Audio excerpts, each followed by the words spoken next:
Um, you grew up in? Did you say you grew up in San Francisco?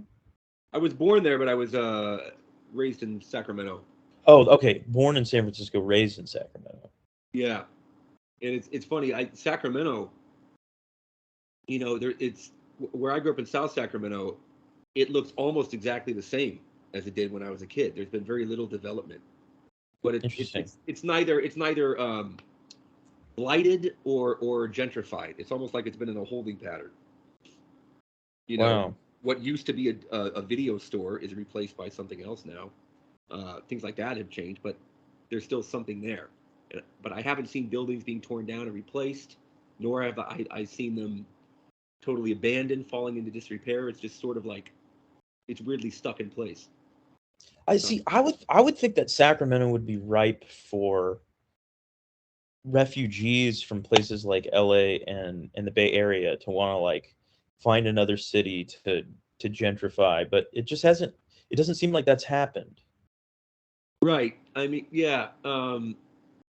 In the Midtown area, which is like their kind of hipstery spot, I Yeah, guess. like the alphabet That streets. term is hardly unique at all. Midtown, it's like, Yeah. but yeah, it's not like it's been gentrified. It's just, I mean, recently in the past few years, I think Sacramento has seen a bigger influx of Bay Area people because of remote work. Hmm.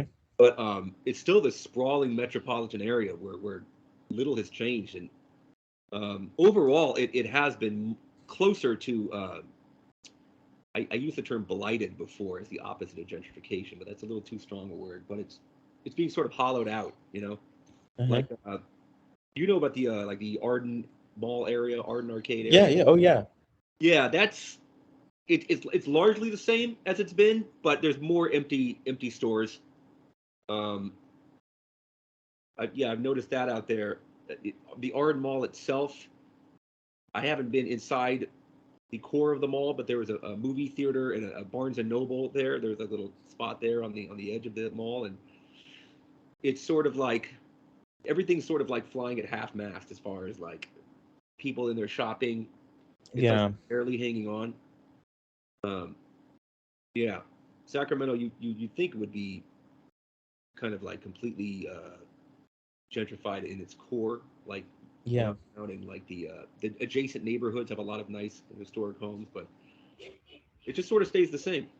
I know. Well, for whatever the reason, it has this like really bad reputation with like Californians, where it's just like I don't want to go there. Like, it's Yeah, it's not a bad. I don't think.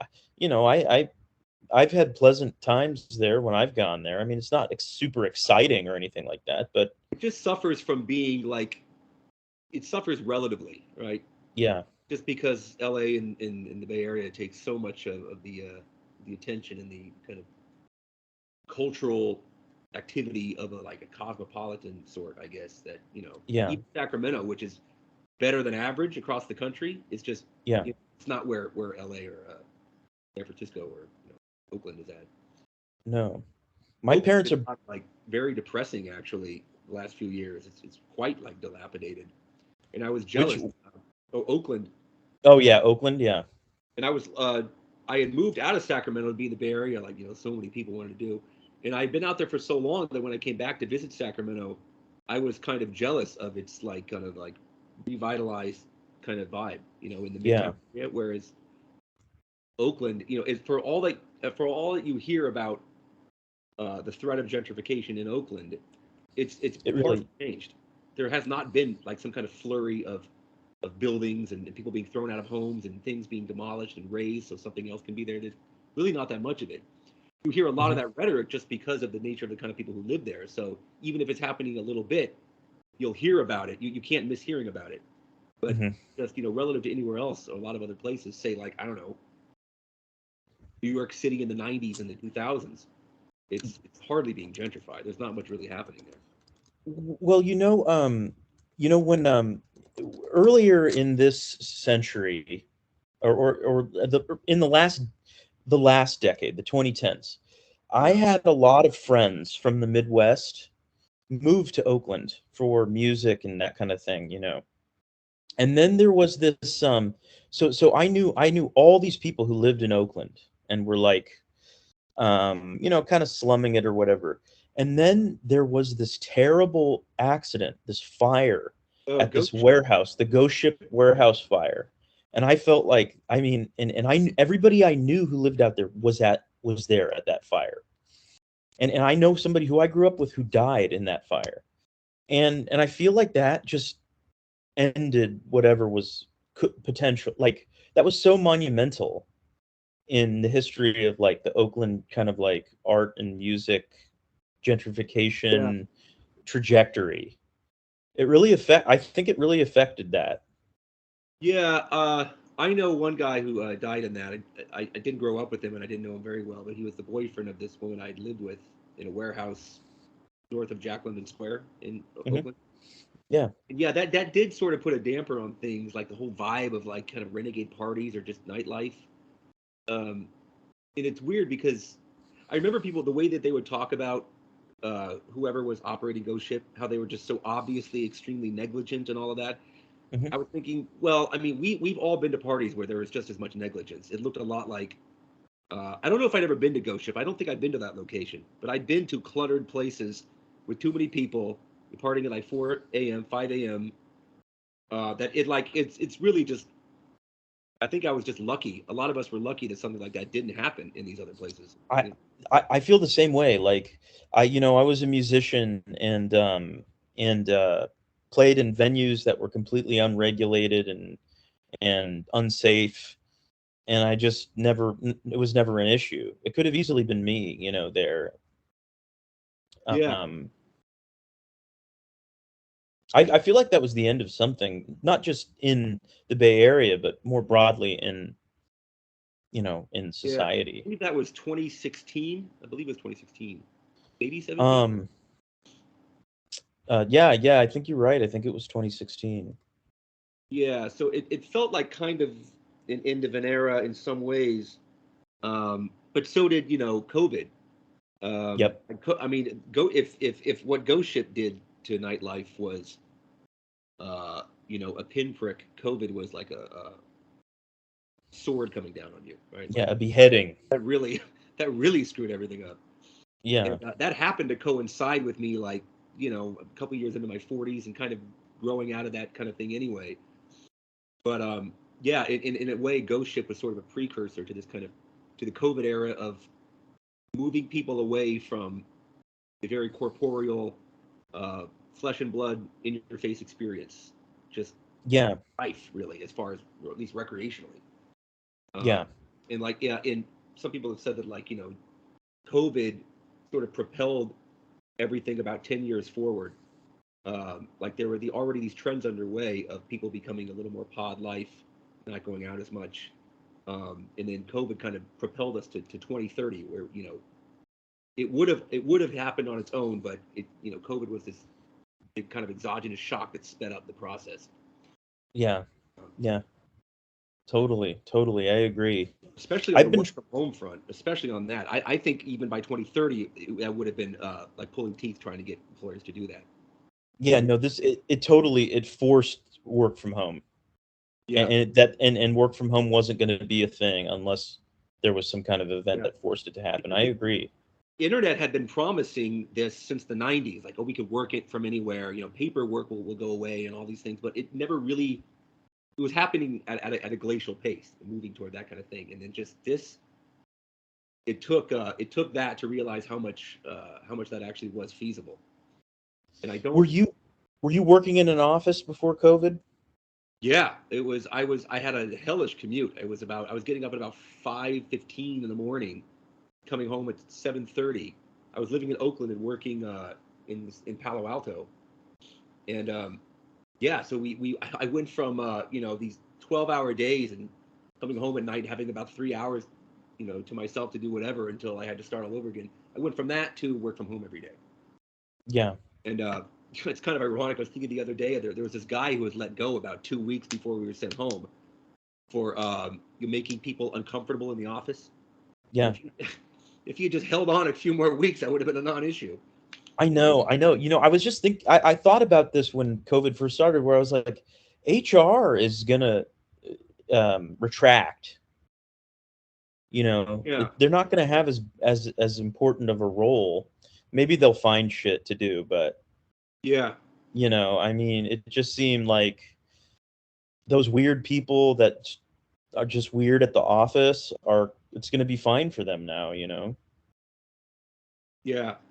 It's sort of a bummer for younger people who are like just.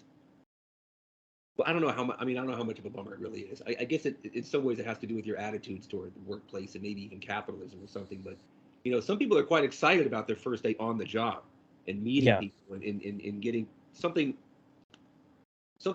more experiential than what you were doing before you went into the office, being on your computer. Well, now going to the office is more being on your computer, just more of that. Yeah.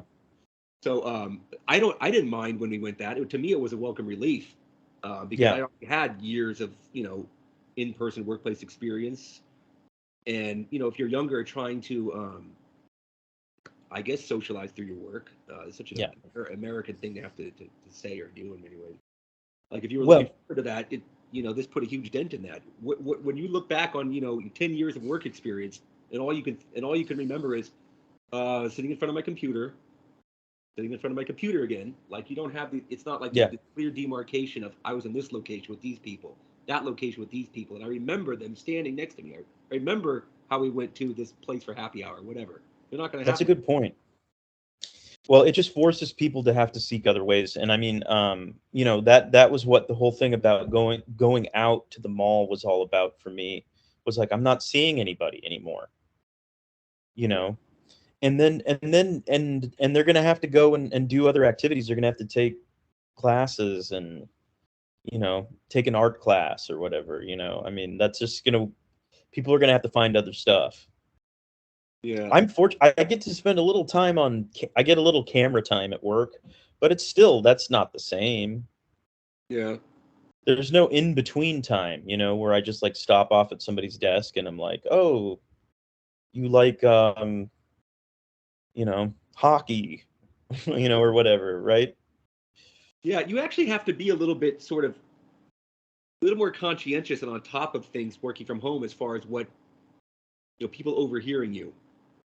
Maybe you say something that might offend someone or get you in trouble with HR. When you go into the office, you know physically where to be to avoid that. Yes, But that's true. all it takes is one slip of the finger as far as your microphone being on, That's and true. they've heard you talking to a roommate and saying, "Yeah, last night was crazy, man. What the fuck? I never done that much blow before." It's like, "Oh shit," like that could happen. So you have to be a That's little more true. vigilant in that way. Um, yeah. Yeah. Well, my blow doing days are behind me. I never did. I did cocaine one time. I used to drink, but I don't anymore. So Okay. Those things definitely go together. So yeah, it's yeah, to not be doing either. Other than yeah, yeah, it's clearly much more sustainable if you're going to choose one. Choose the alcohol. So, sure. yeah. But yeah. So did you watch the last season of Stranger Things? Is that something you followed at all? No, no. The only season I ever saw was the first season, and I Okay. don't I don't remember it that well. Yeah, because Maul figures pretty prominently. Well, not just in the last season, one before that too.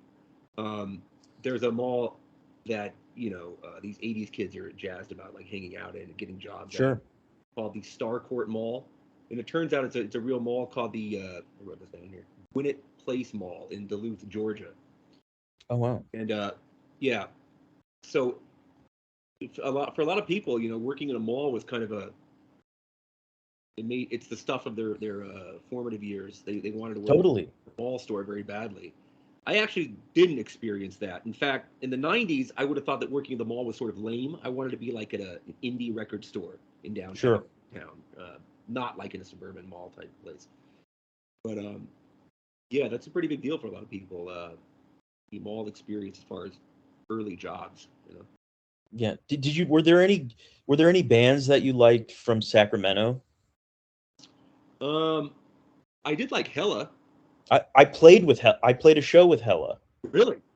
Yes, when I was in high school, I was in a band with some guys who were a lot older than me, and we played a show with Hella in Omaha, at Oh, Sokol Underground, and I met Zach Hill. And at the yeah, time, they had expanded the band to include this bass player who was actually from my hometown, Lincoln, Nebraska. okay. Yeah, so I mean, they weren't a two piece; they were like a four piece. They had a bass Yeah. player and another guitar player. But that's a yeah that when I think of Sacramento bands, that's the band I think of. Yeah, prior to that, there was Cake. Oh, Uh, sure, sure. so we have Hella 2000s, Cake 90s, Tesla. Oh, Yeah, yeah, not in a different context now. In the 80s, maybe 70s. yeah, Yeah, so those are the only three that come to mind now. I mean, I know smaller artists and stuff. I used to promote shows out there, so I know some smaller electronic artists and stuff. But they didn't become kind of nationally recognized or anything. Although actually, there's a guy named Tycho that did. He ended up playing a lot of like electronic music festivals, and I would promote shows with him that he would be included. But I thought he was too derivative of Boards of Canada myself. But he was oh, very yeah. very good at self promotion, and he ended up by far the most successful person I was working with back then, promoting shows with and whatnot. Yeah, so yeah, Hella. They had that spin-off group, Death Grips, right? That was like Zach and some other guy, like a rapper. Yeah, yeah, Yeah, that was kind of more of a. It might have been 2000s. I feel like it's kind of early 2010s. It was. yeah. Because I saw Death Grips with Battles. Oh, I You recognize know that. that band Battles? Heard the name. Yeah, Yeah, yeah. they were like Warp.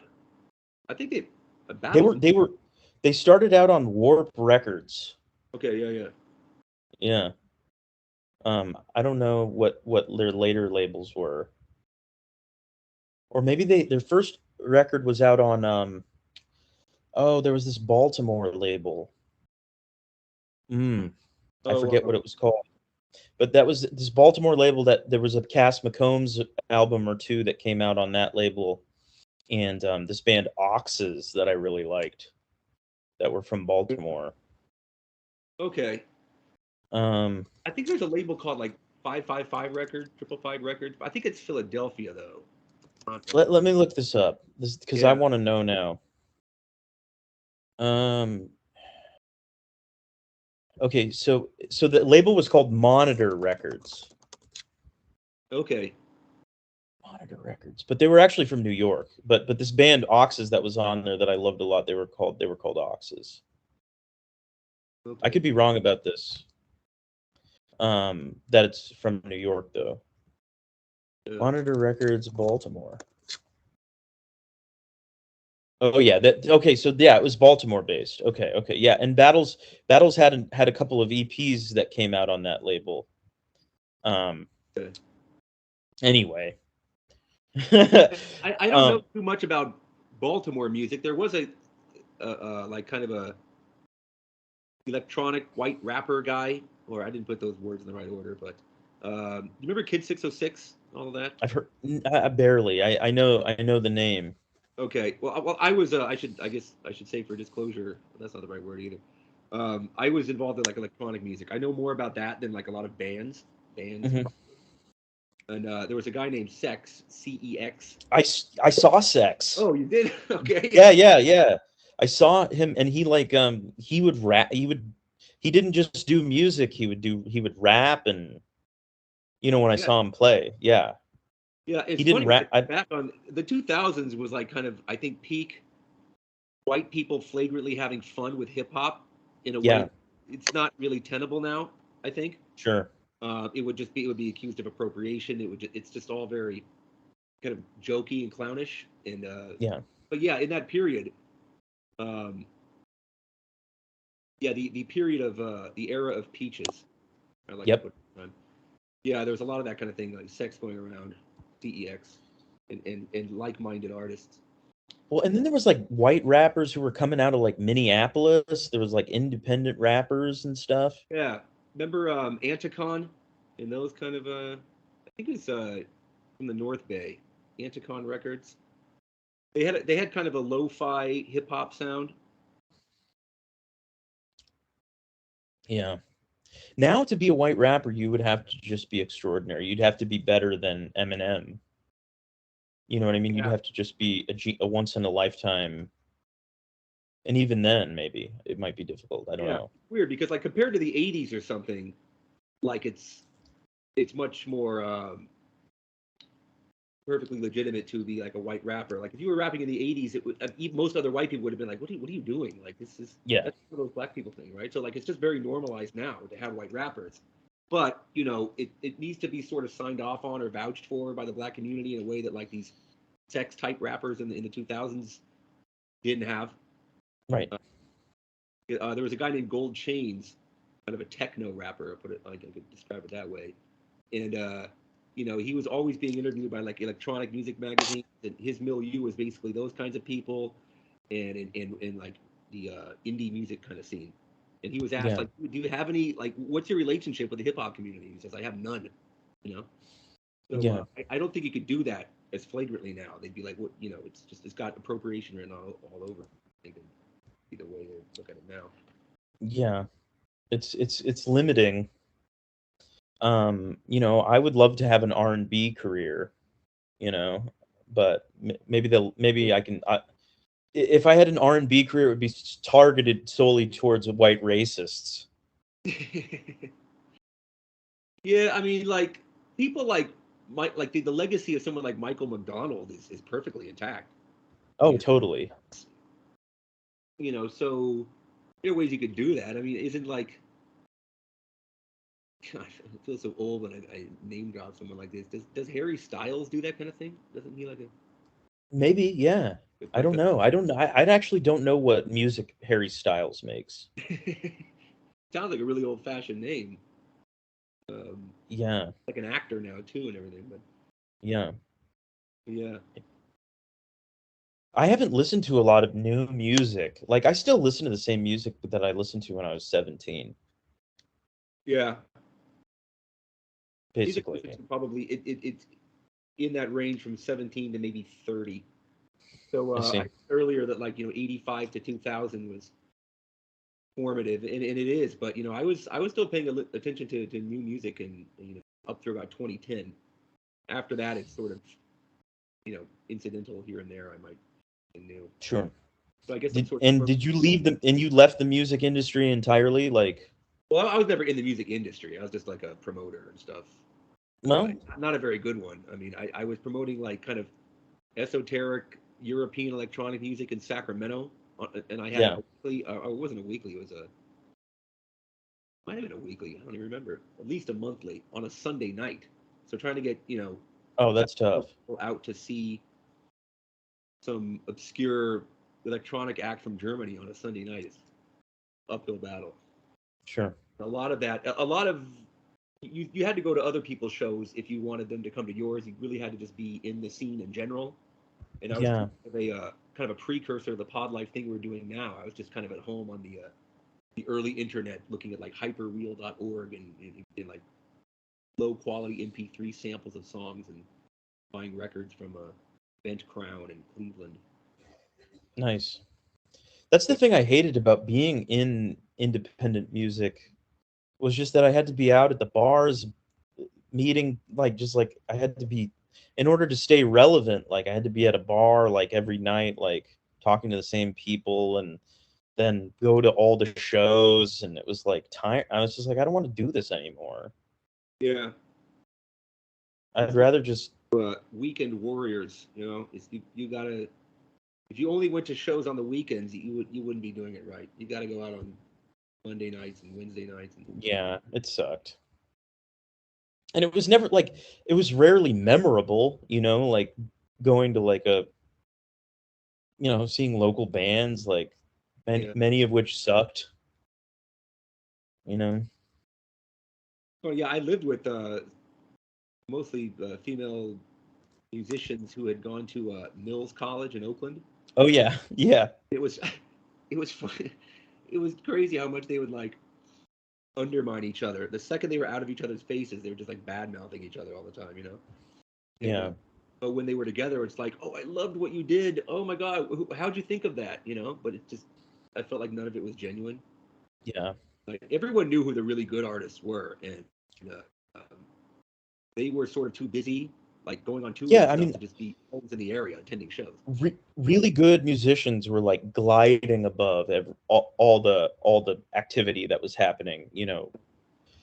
All the like the politics and the bullshit, and if you were really good, you were just soaring. Yeah,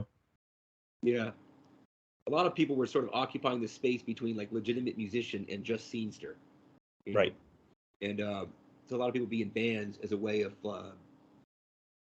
being a sort of elevated or more visible scenester. I don't know how That's many of true. them even thought that their music was actually that good, but they had a good time just performing it, you know. Oh And yeah, it was just a social ecosystem. Much the way podcasting is. I feel like the audience for podcasting and at this level, at the level that I'm at, is just other podcasters or people that want to be podcasters. yeah, it's funny in some ways. Back in the 2000s, everyone wanted to be a DJ, and then in Oh the yeah. 2010s, I think they wanted to become streamers or podcasters or something. Yeah, like that. I feel like that historical moment where like you know, music is everything, and like, oh, I got to be a DJ or a music promoter. It's been eclipsed. It's just Yeah. I don't even. I mean, music is so ubiquitous now that if you're like 25, I don't think you see anything particularly compelling about making yourself all about that. Uh-huh. Surely there are. I mean, people are, they're doing scores to music, or excuse me, it's redundant. They're doing scores to TV shows or whatever, and like Hmm. I don't know, the Stranger Things theme song, which is of course derivative of the '80s and stuff. People are someone out there is making that. They're not all in their 40s or something. Yeah. So, but it's just it doesn't have the compelling. It doesn't warrant the kind of this myopic focus on it. I think there's just too much else going on now. Like Yeah. someone who Yeah, might I think so have like too. had a big music person before, maybe they're just like a Twitch streamer who also likes crypto a lot or something. Yeah. Yeah, I think the younger generation, I mean, they're almost like myopically focused on like video game streaming or TikTok or something like that. Yeah. Well, video games are way more compelling and more interesting than they were when I was young. I mean, it's just undeniable. Yeah. So you could be pulled into that world now in a way it wouldn't have been too viable back then. It's just not like interesting enough. But Hmm. yeah, and then maybe if in 1995 you would have been all into music, now you're mostly into video games, but you note how great the music, how great the sound design is now. Yeah.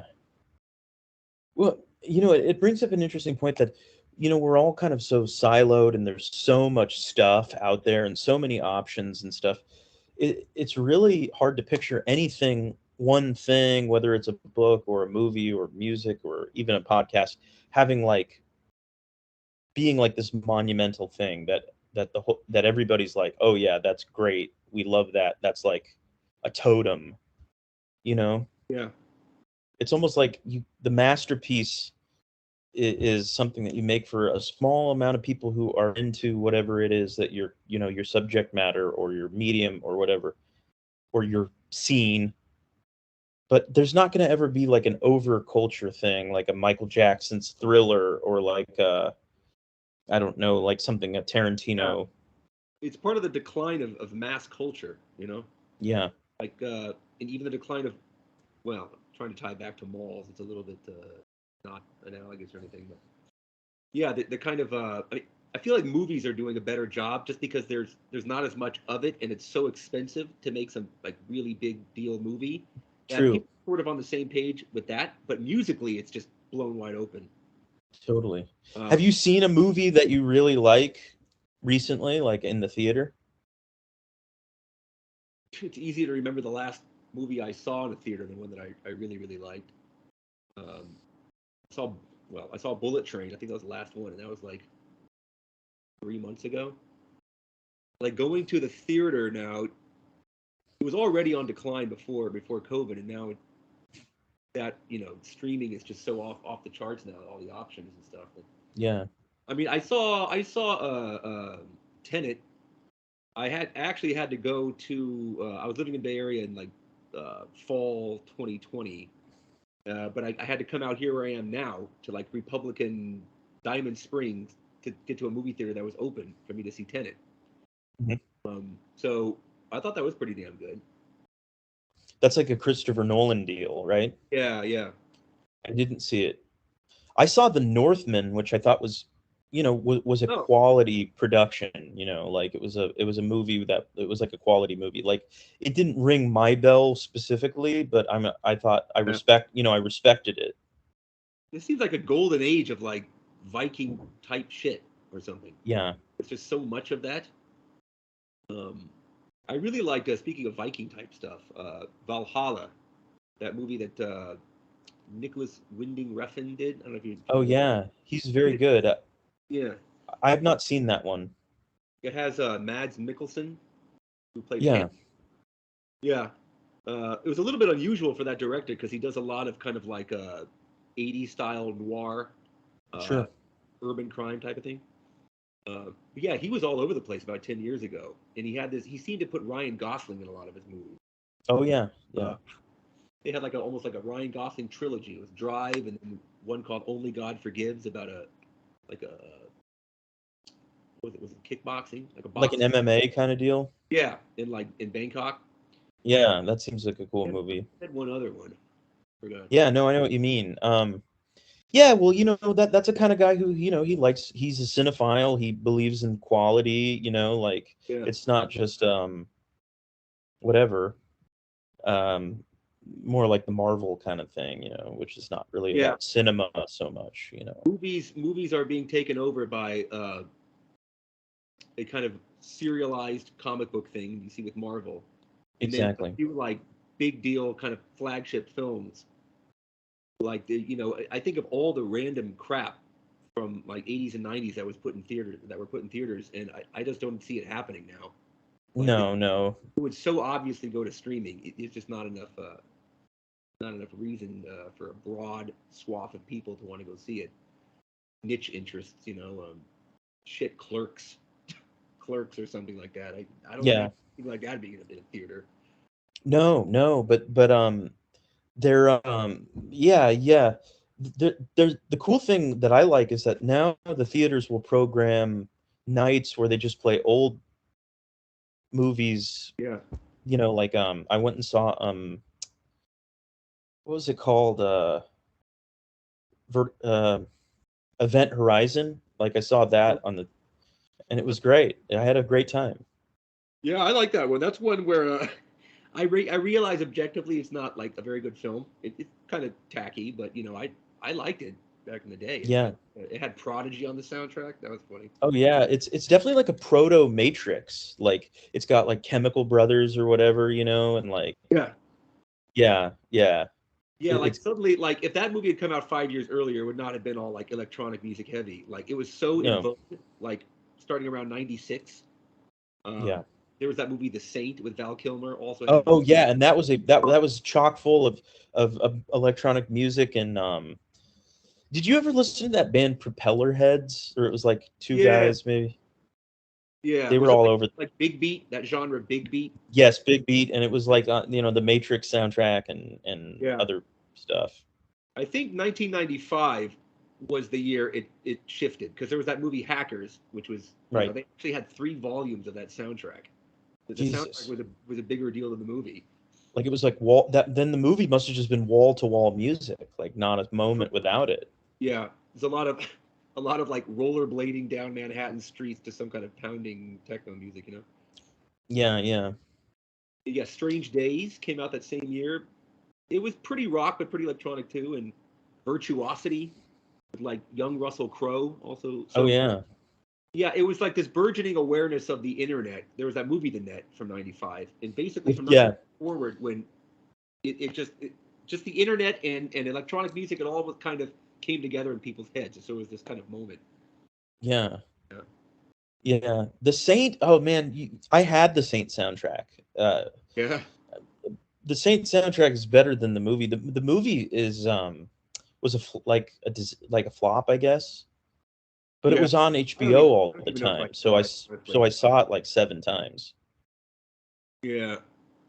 All I know is Val Kilmer. I think that actress from Adventures in Babysitting and Karate Kid. Elizabeth Shue. Elizabeth Shue. I think it might have been it. Yeah. Yeah. Yeah, it's not a great movie. No, it's not. But yeah, just so movies that would try to be sort of electronic or kind of tap into some kind of like cyber vibe that were from before '95. They didn't really take off, or they were just. I think they were sort of appeared too early or peaked too early. Yeah. What was that? Lawnmower Man, uh, Free Jack, which was this weird movie with the guy from Rolling Stones, the singer, and Emilio Mick Estevez. Jagger? Yeah, he played a Mick villain. Jagger and Emilio Estevez? Yes. That sounds tight. Yeah, it had this kind of like future race car, like sort of like Death Race 2000, maybe is kind of what they were doing. Nice. Trying to do a kind of cyber electronic thing. It didn't really catch on until the second half of the '90s, and then they were just kind of ubiquitous. And there would be a lot of electronic music, even in movies that didn't particularly have like a electronic or cyber theme, like Pi. That Hmm. movie Pi had a Oh, yeah. hacker, I think, was in that. Same director who did Requiem for a Dream. Yeah, Aronofsky. Yeah, yeah. Yeah. Cool, man. Yeah, so I'm going to hear more of your episodes. Yeah, I mean all the episodes are different, I mean, different topics. I mean, it just kind of goes like in whatever direction it goes, I mean, I find common ground with people by just kind of like talking about geography. Well, All right. Dane, I appreciate you having me on. Yeah, nice talking to you, Brendan. Yeah, Uh, we'll do I'm open to doing it again. yeah, too bad Sterling couldn't make it. Maybe we can try again next time with Sterling. Yeah, that'd be fun. I love Sterling. Take care, Have a man. good night. You too. Bye-bye.